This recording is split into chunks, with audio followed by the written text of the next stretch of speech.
नमस्कार साथियों, स्वागत है आपका हमारे YouTube channel focus IAS PCS पर। साथियों, एथिक्स की अगली क्लास में आज हम गांधीवादी नैतिकता को SDG से जोड़ते हुए एक क्वेश्चन करेंगे। देखिए, SDG आपको पता है सतत विकास लक्ष्य है। इनकी प्राप्ति में क्या है, सभी देश कार्यरत है, भारत भी कार्यरत है।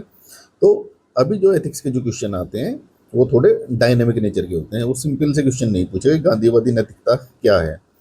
इनको देखिए SDG से जोड़ना ये एक नए एंगल है और अभी आयोग इसी प्रकार के क्वेश्चन पूछ रहा है। तो ये क्वेश्चन देखिए क्या है, गांधीवादी नैतिकता सतत विकास लक्ष्यों की प्राप्ति में सहायक हो सकती है ना। इसकी आपको विवेचना करनी है अर्थात डिस्कस करना है कैसे होगी ये, है ना। तो सब इसके लिए क्या है, आपको दो चीजें पता होनी चाहिए। एसडीजी तो आप पढ़ते ही हैं, ये आपको पता होगा। एसडीजी जो है 1 2 3 4 जो भी है, गरीबी, भुखमरी, समानता, असमानताओं को दूर करना, सतत विकास, कम्युनिटी, ये सब आपको पता है। और गांधीवादी नैतिकता के भी 3 4 पॉइंट आपको जनरली याद रहती हैं, जैसे सर्वोदय, अंत्योदय, ट्रस्टीशिप, है ना। इसके अलावा भी जो 6 7 पॉइंट है वो सब इसमें डिस्कस करेंगे हम। ये देखिए, और जैसे कि हमने बताया था कि अपने आधार सीरीज में हम क्या करते हैं, जो हमारी टेस्ट सीरीज भी चल रही है GS4 की, आप जुड़ना चाहे तो जुड़ सकते हैं, इस नंबर से संपर्क कर सकते हैं।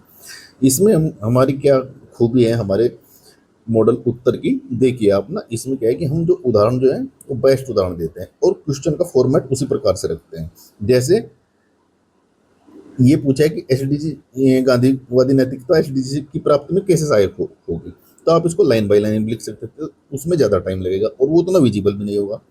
तो इस प्रकार के क्वेश्चन टेबल आंसर में, टेबल फॉर्मेट में आप लिखिए। कई बार आपने देखा होगा PYQ भी है कि बुद्ध के विचार कैसे प्रासंगिक है आज, जो महात्मा बुद्ध थे, बुद्ध के विचार कैसे प्रासंगिक है। तो उसमें भी क्या लिख करेंगे, आप टेबल बनाएंगे, सीधा सा ये होगा, इधर बुद्ध के विचार लिखेंगे और इधर उसकी प्रासंगिकता लिख देंगे। इसी प्रकार गांधी के विचारों से जोड़ते हुए हम बताते हुए चलेंगे। देखिए, सबसे पहले तो छोटी सी डेफिनेशन ये यहाँ लिखी हुई है 2 लाइनों में, आप लिखोगे तो मुश्किल से 3 से 3.5 लाइन में लिख दोगे।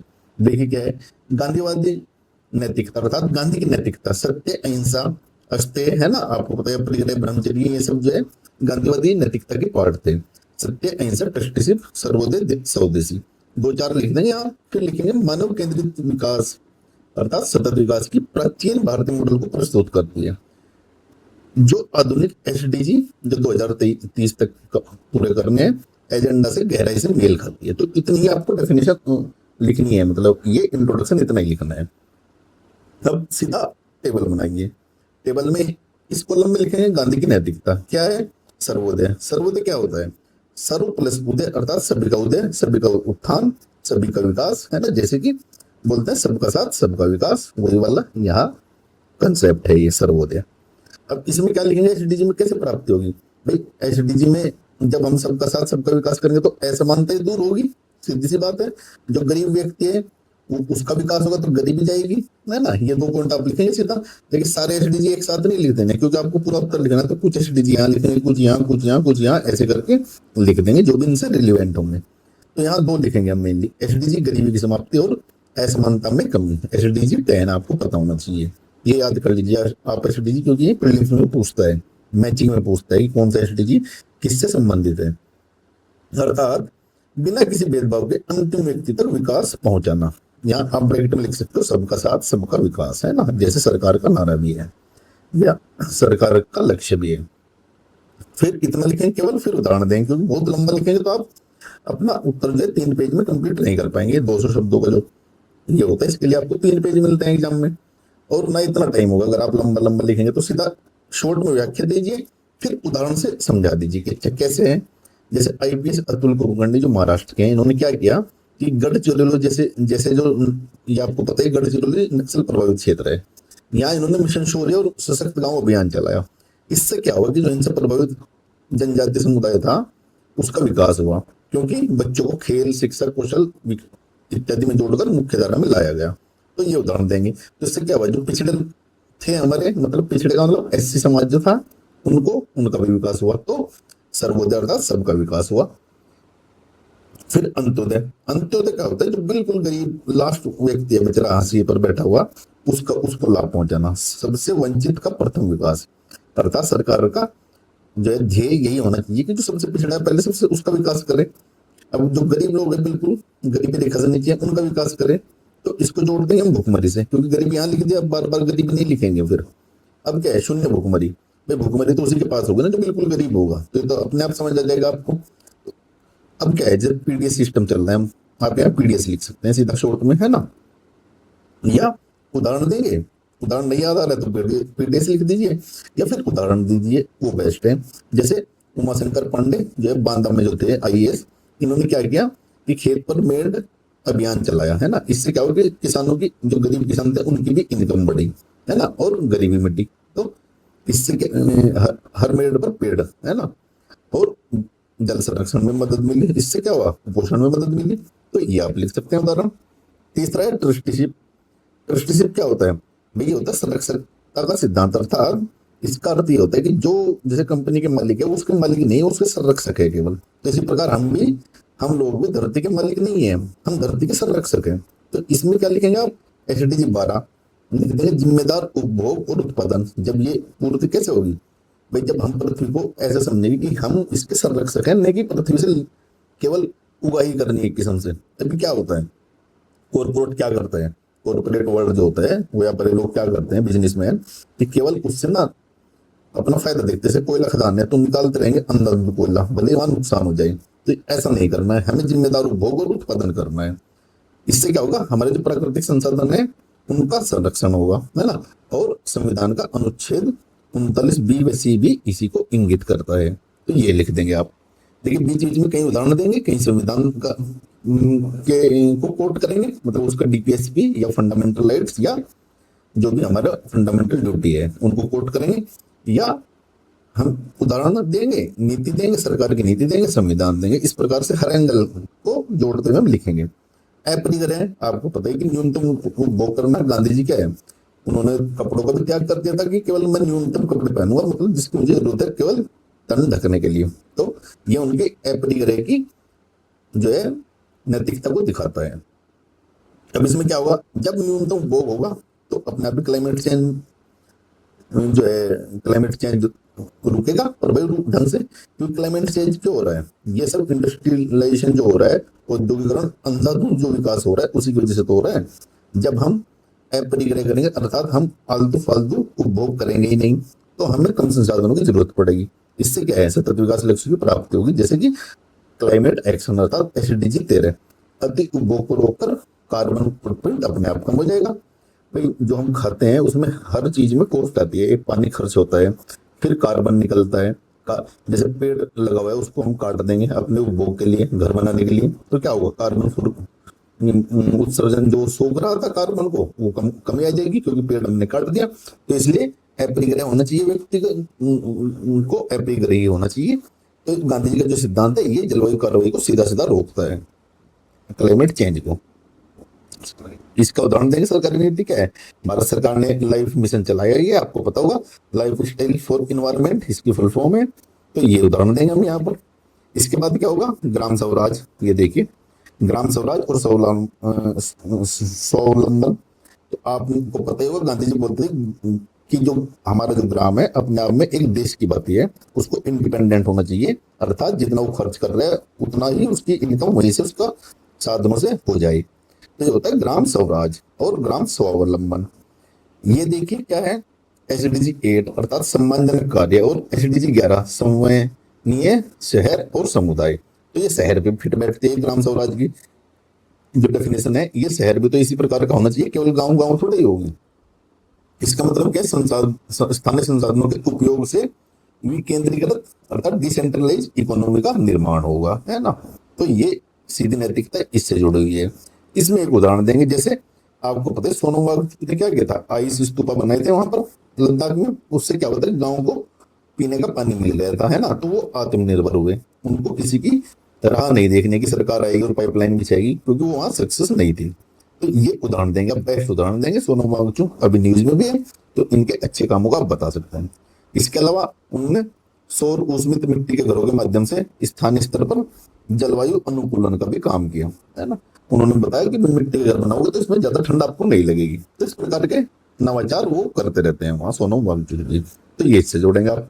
अब आते हैं अहिंसा और सत्याग्रह। तो आप जानते हैं भाई, अहिंसा फॉलो करने का तो युद्ध नहीं होंगे। जैसे अभी क्या हो रहा है, ईरान और अमेरिका का युद्ध हो रहा है, तो ये सीधा सीधा यहाँ लिख देंगे, हम उदाहरण में भी लिख सकते हैं। और क्योंकि हम एसडीजी के रेफरेंस में बता रहे हैं, तो एसडीजी 16 बताएंगे। एसडीजी 16 क्या बोलता है कि अंतरराष्ट्रीय शांति रहे, न्याय हो और संस्थाएं मजबूत हो जाएं। तो यही ये थोड़ा सा बताया, यहाँ व्याख्या दी है। उदाहरण क्या देंगे, आईपीएस के अन्नामलई जो है, इन्होंने क्या किया था, कम्युनिटी पुलिसिंग, अर्थात लोगों को ही पुलिस बनाया कि भाई आप लोग आपस में ही मिलजुल कर अपने झगड़ों को निपटाएंगे, है ना। और सांप्रदायिक जो संवेदनशील क्षेत्र थे वहां इससे शांति स्थापित हुई। तो ये उदाहरण देंगे आप, ये उदाहरण आप नोट कर लीजिए, देखिए केवल इस क्वेश्चन में नहीं बाकी अन्य में भी काम आएंगे आपके। और गांधी जी स्वच्छता का तो ध्यान रखते थे, अपना आश्रम भी वो खुद साफ करते थे, और आत्मशुद्धि ये उनका क्या था, नैतिकता का एक पार्ट था। अब सीधा सीधा एसडीजी 6 आपको पता है स्वच्छ जल और स्वच्छता से जुड़ा है। तो गांधी जी की नैतिकता इस एसडीजी की प्राप्ति में भी सहायक है। उदाहरण आप बता देंगे, स्वच्छ भारत मिशन जो है भारत सरकार द्वारा चलाया गया था। अब साध्य और साधन की पवित्रता, तो गांधी जी क्या बोलते थे कि केवल, इसका अर्थ समझ लीजिए आप, कि केवल हमारा लक्ष्य ही ठीक नहीं होना चाहिए, लक्ष्य तो पवित्र होना ही चाहिए, अच्छा लक्ष्य होना चाहिए, लेकिन उस लक्ष्य की प्राप्ति के लिए जो मार्ग हम अपनाते हैं वो भी नैतिक होना चाहिए। ऐसा नहीं जैसे मान लिया आपका लक्ष्य अमीर बनना है ना, धन कमाना है, तो आप अच्छे रास्ते से धन कमाएंगे, नहीं कि काले धन से या कुछ तस्करी वगैरह करके। जैसे आपका लक्ष्य सिलेक्शन लेना है, तो आप चीटिंग से नहीं अपनी मेहनत से सिलेक्शन लेंगे। तो यही साधन और साध्य की पवित्रता गांधी जी का मंत्र था, ये भी उनका एक नैतिकता का पार्ट था। तो इसलिए क्योंकि एसडीजी से जोड़ना है हम, तो कैसे लिखेंगे, एसडीजी 17 सीधा सीधा लिखा हुआ है, लक्ष्य हेतु भागीदारी, है ना। तो ये इसमें बताया कि जो विकास के जो लक्ष्य प्राप्त करने के लिए जो तरीके हैं वो भी नैतिक और पारदर्शी होने चाहिए, इस एसडीजी में ये बताया गया है ना। इसके रेफरेंस में आप एक सुप्रीम कोर्ट का निर्णय देंगे। अभी देखिए हमने कितने प्रकार के उदाहरण दिए, एक तो सीधा उदाहरण दिया आईएएस आईपीएस का, फिर सरकार की नीति बताइए, सुप्रीम कोर्ट का उदाहरण हम याद दे रहे हैं निर्णय। ये क्या है आपको पता होगा, एमसी मेहता बनाम भारत संघ जो है पर्यावरण से जुड़ा एक बात था। इसमें क्या कहा गया था कि प्रदूषक भुगतान सिद्धांत अर्थात पोल्यूटर पे प्रिंसिपल लागू किया गया था। क्या मतलब था इसका, कि जो कंपनी कुछ उत्पादन कर रही है तो फिर वो पोल्यूशन भी फैलाएगी, तो वो पोल्यूशन की जो कीमत है ये कंपनी पे करेगी। जैसे कि इसके तहत क्या होता है, जैसे कैंपर कोला या कोका कोला वगैरह जो है, ये जितना प्लास्टिक की बोतलें सोसाइटी में भेजती हैं, तो ये फिर सीएसआर के तहत क्या है, इनको वापस लेने का कार्य करती है, या प्रदूषण को, प्लास्टिक प्रदूषण को नियंत्रण करने के लिए भी कार्य करती है, और ये इनकी जिम्मेदारी भी है। तो ये आप एक उदाहरण यहाँ भी देंगे। अब देखिए ये आपका पूरा इसमें 2 पेज भर जाएंगे जब एग्जाम में लिखूंगा, क्योंकि यहाँ तो टाइप किया हुआ है तो एक ही पेज में आ गया है सब। अब ये देखिए निष्कर्ष क्या है, एक छोटा सा निष्कर्ष लिख देंगे हम। अच्छा, निष्कर्ष में क्या है कि जो आप इंट्रोडक्शन में लिख रहे हैं उसको दोहराना नहीं है, कुछ छात्र क्या करते हैं उसी को दोहरा देते हैं। निष्कर्ष बिल्कुल यूनिक होना चाहिए, इंट्रोडक्शन बिल्कुल यूनिक होना चाहिए। अब ये देखिए यूएनडीपी की एचडीआर ह्यूमन डेवलपमेंट रिपोर्ट क्या मानती है कि केवल आर्थिक वृद्धि ही सतत विकास की गारंटी नहीं है ना। ये बोलते हैं कि केवल आर्थिक वृद्धि अगर करते रहेंगे तो सतत विकास नहीं हो पाएगा, हमें पर्यावरण संरक्षण को भी ध्यान में रखना है।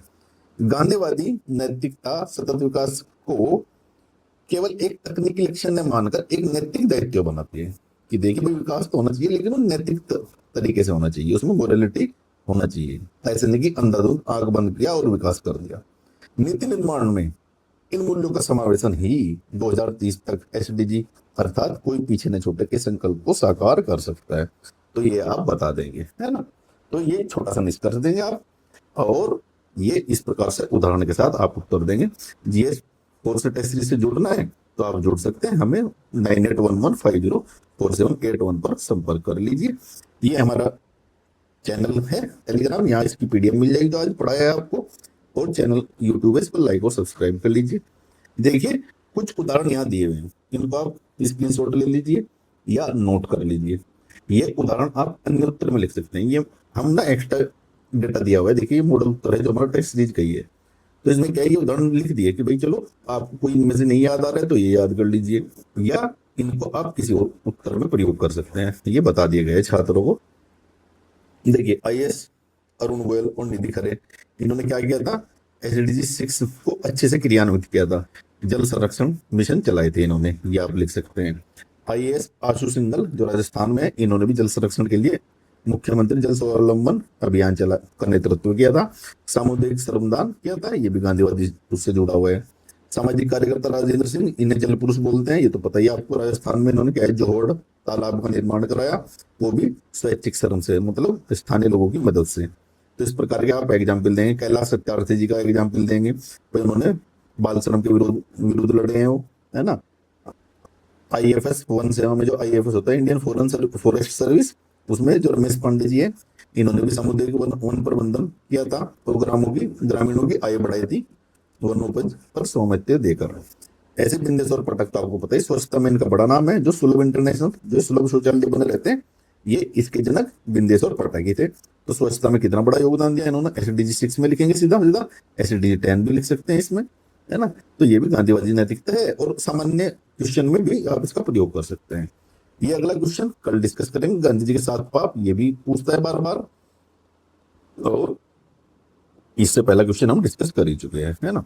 अभी ये देख लीजिए आप दोस्तों, ये मैं बताया तो जो हमारी प्रीलिम्स की टेस्ट सीरीज चल रही है, उससे अगर आपको जुड़ना है, उसमें इस प्रकार के डिटेल नोट्स दिए जाते हैं, जो देखिए, और फिर आपको एक क्वेश्चन पेपर दिया जाता है। मिनिमम 50 क्वेश्चन रहते हैं, टॉपिक छोटा है, और मैक्सिमम 100 क्वेश्चन। इसके साथ ही आपको करंट अफेयर की मैगजीन भी दी जाती है मंथली, पूरी जनवरी से लेके अब तक जुलाई, और ये नवंबर तक हमारी टेस्ट सीरीज चलेगी, तो नवंबर तक ये दिया जाएगा। पूरे करंट अफेयर आपको यहीं दे जाएंगे, कोई मैगजीन पढ़ने की जरूरत नहीं है। एथिक्स के टाइम टेबल है, देख लीजिए, है ना। अगर आपको उससे जुड़ना है, इसमें जुड़ सकते हैं। पुराने जितने टेस्ट होते हैं, एक साथ आप उनको लिखकर सबमिट कर सकते हैं, कभी भी धीरे धीरे। और ये आपको बता दें कि टेस्ट इस प्रकार से होगा। इसमें टेस्ट में सारे क्वेश्चन होंगे, देखिए, क्रोनोलॉजी के भी होंगे, क्योंकि क्रोनोलॉजी बहुत पूछता है ना। कथन, मल्टीपल स्टेटमेंट के क्वेश्चन होंगे इसमें, मैचिंग के क्वेश्चन होंगे इसमें, सिंपल क्वेश्चन भी होंगे, क्योंकि कई बार सिंपल क्वेश्चन आपके याद नहीं रहते हैं, है ना, तो सिंपल भी याद कर लीजिए।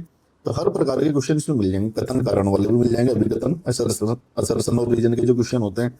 और इस प्रकार से देखिए, इसमें हमने टेस्ट में 50 क्वेश्चन इसमें बनाए होंगे, 50 नहीं, ये इसमें देखिए 100 क्वेश्चन बनाए हमने।